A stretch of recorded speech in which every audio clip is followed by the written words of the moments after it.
We've all had setbacks, and sometimes we get some that are more of a doozy than others. I want to talk today about the law of relativity.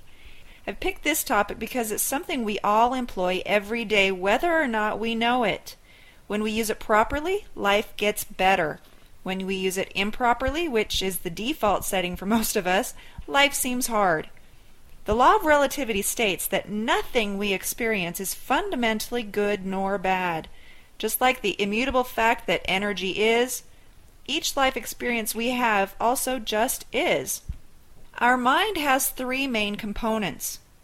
The conscious mind, our aware mind, which is what the conscious mind is, the subconscious mind, which keeps our life-sustaining functions operating automatically, and the third component is our body, which is the tool of the mind.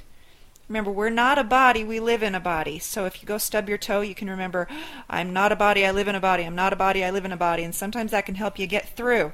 When we gather data with our five physical senses, the information comes in with no inherent significance. It is our conscious mind which attaches meaning to the data input.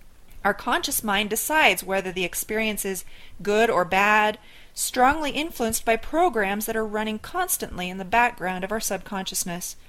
For example, if an income check arrives in the mail for $4,000, the figure just is.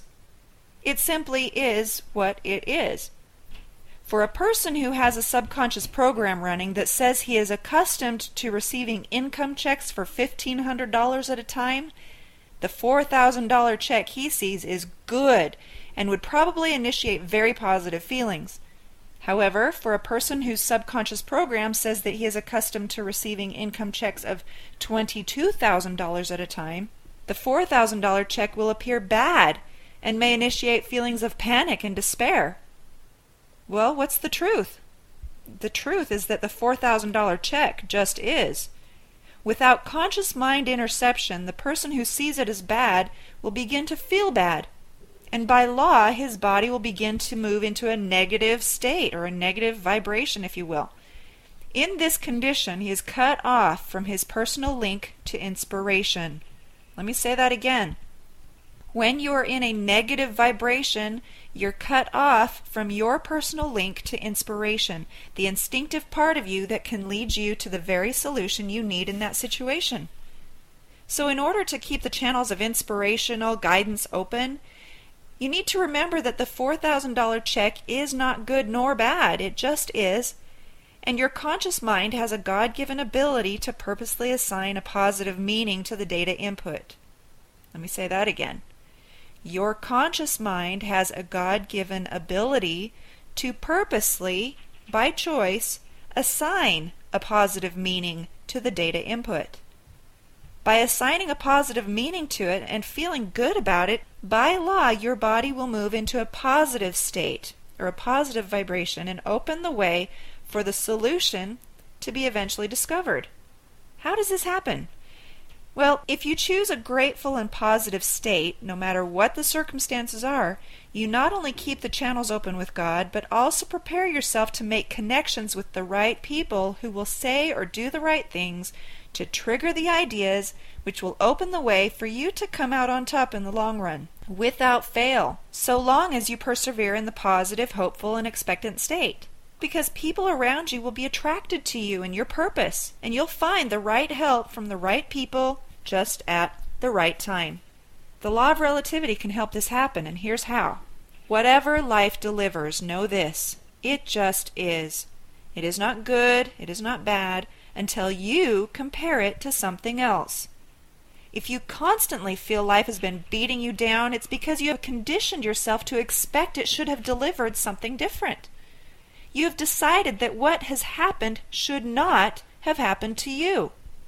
However, the truth is that what has happened in your life is perfect, providing you gifts disguised as hardships, delivered on schedule according to a combination of natural law, your thoughts and actions, and the grand design of things, so that you could have opportunity through your free agency to find the seed of equal or greater benefit promised by Napoleon Hill, and become a better, happier, more fulfilled person in the long run. What is perfect. That disappointment, that heartache, that pain, that burden is perfect. and is actually a gift. Think about it. Without the hardship, the benefit attached that does exist by law, though not generally obvious, could never be yours. The problem is that if we fail to discover the treasure contained in the hardship, we are given the privilege of experiencing it time and time again, until the lesson and benefit it contains is finally learned and enjoyed.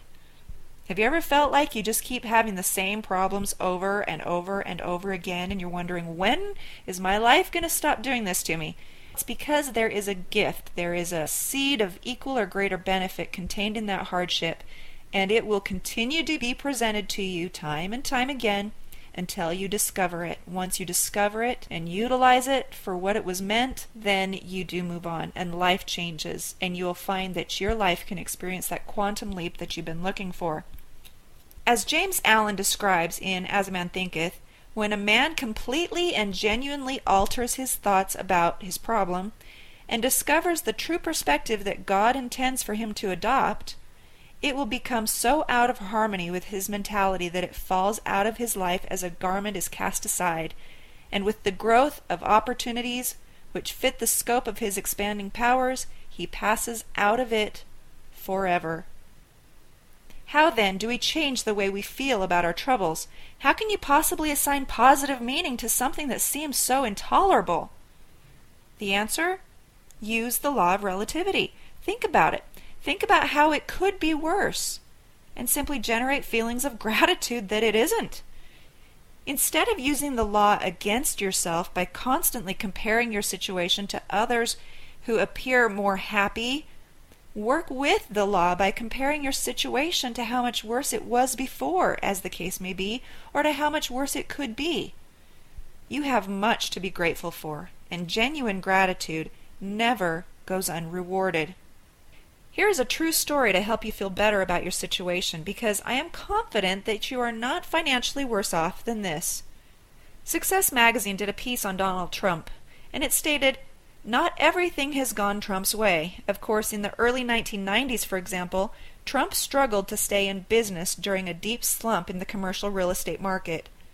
Unable to make payments on $9.2 billion in debt," that's right, $9.2 billion in debt, he writes that a low point came when he passed a beggar on the street and realized the beggar was worth $9.2 billion more than him. Wow! Here, at his low point, Trump actually used the law of relativity against himself. How would you like to be financially worth $9 billion less than a beggar? The good news is that he was smart enough to stop the negative thinking cycle and consciously choose his focus. The article continues, Trump says he recovered by concentrating on how to revive his business and not panicking over its problems. "I focused on the solution, not the problems," he said. "I was steadfast in my positive approach. Sure, I had a lot of big problems, but I regained my focus and just kept working at it, knowing it would work out." His $9.2 billion negative net worth turned into billions in a positive net worth through his commitment to disciplined thoughts and actions. He who thinks his lot is the hardest, financial or otherwise, has the greatest opportunity for joy and accomplishment, but it requires relearning his understanding of the way life works. He must be as humble as a child, choose to worry not what anyone thinks of him, turn to God and consider the possibility that if he learns how God wants him to think, life will finally begin to improve. If after changing his thinking a bit, life hasn't improved, or if he decides that he doesn't have the peace of mind and fulfillment that he seeks, then the thinking alteration process is just not quite complete. Too many people refuse to consider that the way they think could actually be completely wrong. Of those who consider the possibility, too many lack the determination to discover the truth, which can be an exciting and joyful journey, or it can be a time-consuming and uncomfortable process. Either way, he who submits to it until the process is complete will experience uncommon freedom and fulfillment, enjoying a degree of serenity and achievement that could never be comprehended before. So, how can a person know if his thinking is off kilter? Well, if he's unhappy, there is some new thinking that maybe God wants him to learn. We're meant to be happy. Perhaps he needs to begin by just choosing to believe that that statement is true, because it might not be his present way of thinking to believe so. Now you might be thinking, no, he is unhappy because he needs to behave differently. Well, the fact is that all behavior springs forth out of that person's way of thinking. So if we want to change our behavior, we must begin with changed thoughts. If the behavior must be changed radically, then there must be a radical change in the way of our thinking. If we're unhappy, it is the unhappiness that is also a gift, an internal guidance system that keeps us searching until we find the answer. When the answer is found, we can experience true happiness, the kind that is deep and abiding. All aspirations have one ultimate purpose: to find happiness. When we cease to wait for external factors to cause us to be happy, and rather find happiness and peace of mind just as our external factors are, ironically, that is when our circumstances finally begin to change. However, you must not seek the happiness now for the purpose of changing your circumstances, or the happiness you find will not be the real thing. Your intentions will trap or liberate you depending on what they are. When happiness cannot be found as things are, then the promise, "Seek and ye shall find," guarantees that if you seek happiness, and you intend to find it without any alteration of external factors, then I believe God will nudge you this way or that and give you suggested action steps in your heart that if you follow, you will surely find the way. Happiness is a natural byproduct of lawful living, and by lawful I mean by living the laws of God. These are not just the 7 laws of success discussed in my Hidden Treasures book, but they also encompass the 10 Commandments and so forth. God's laws were established and given to show us the way to happiness. Living by law is not restrictive, but liberating. A kite might appear to be held down by the string, but when in reality, it is the restrictive string that keeps it in the air. Otherwise, it would be tossed about only to ultimately crash to the ground. The same goes for the laws of God. On the surface, it may appear that the laws are restrictive, keeping us from being free to do whatever we want to do.